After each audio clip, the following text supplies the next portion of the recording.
জঙ্গিপুরের তুলসীবাড়িতে প্রতি বছর কিন্তু জ্যৈষ্ঠ মাসে এই মেলাটি হয়। যদিও মেলাটির সম্বন্ধে আমার বিশেষ কিছু তেমন জানা নেই, কারণ সেইভাবে কখনোই অনেক দিন থেকে মেলাটা উপভোগ করা আমার পক্ষে সম্ভব হয়ে ওঠেনি।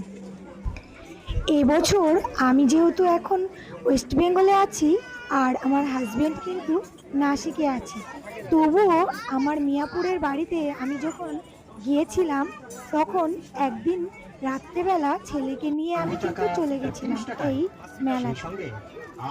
তো হ্যালো ফ্রেন্ডস, কেমন আছো তোমরা সবাই? আশা করি সবাই খুব ভালো আছো। আমি মামুন। তো চলে এলাম তোমাদের সাথে ছোট্ট একটা মেলার ভিডিও শেয়ার করতে। তো এই মেলাটা কিন্তু তুলসীবাড়ি, তোমরা তো অনেকেই চেনো। এটা জঙ্গিপুরে রঘুনাথগঞ্জে তুলসীবাড়ি।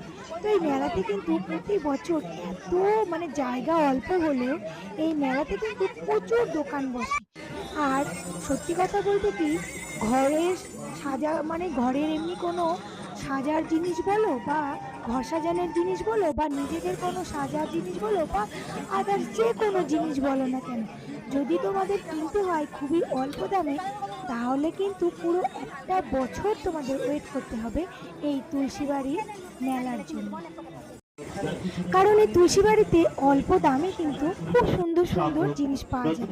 আমি দেখেছি, হয়তো নেওয়া সেইভাবে সম্ভব হয়নি, কারণ আমি যেহেতু ওয়েস্ট বেঙ্গলে থাকি না, ওয়েস্ট বেঙ্গলের বাইরে থাকি, তাই সেইভাবে মন ভরে কেনাকাটা করা আমার পক্ষে সম্ভব হয়ে ওঠেনি।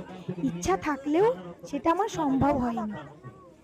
কিন্তু তোমরা যারা জঙ্গিপুরে আছো, তারা কিন্তু অবশ্যই এই মেলাটায় এসে অনেক জিনিস খুবই অল্প দামে সারা বছরের জন্য কিনে রাখতে পারো।